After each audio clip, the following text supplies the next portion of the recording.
Gọvanọ Soludo ekenego ndị Anambra maka itunyere otu APGA n'oge nhọpụta kansụl ime obodo emere. Achịkọbago agba nke mbụ nke ọgbakọ etiti maka ikike ruru nwatakịrị na Unizik Ọka. Gọọmenti etiti n'otu USAID na-ejikọ aka ọnụ iji wee kwalite nchepụta na ngalaba nka na ụzụ.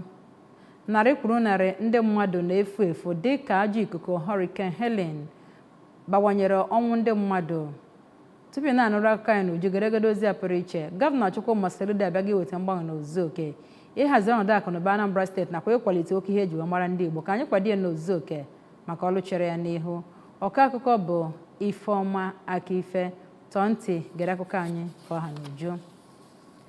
Gọvanọ Anambra steeti bụ Ọkammụta Soludo ekenego ndị Anambra maka ịnụpụta n'igwe wee tụnyere otu All Progressives Grand Alliance APGA na nhọpụta kansụl ime obodo emere na nso nso a n'ime steeti a.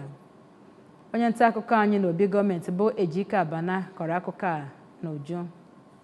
Soludo ka ọ na-ekwu okwu na ya bụ ịhụ n'ahịrị nke nwere ọnọdụ dịka obodo Naijiria na-emerube nnwere onwe nke agbamafọ 64 nke nwere ọnọdụ na Dọkịta Alex Ekwuemesue n'Ọka. Gọvanọ Soludo kenekwara ndị Anambra State Independent Electoral Commission (ANSEC) maka ịchịkọba ya bụ nhọpụta nke ọtụtụ ndị mmadụ na-afụgasị dịka nke ghe anya oghe ma bụkwara nke gara nke ọma. Ịhụ n'ahịrị nke sitere n'aka ndị uwe ojii nakwa ụmụ akwụkwọ bụ ihe pụtara ihe na ya bụ mmemme.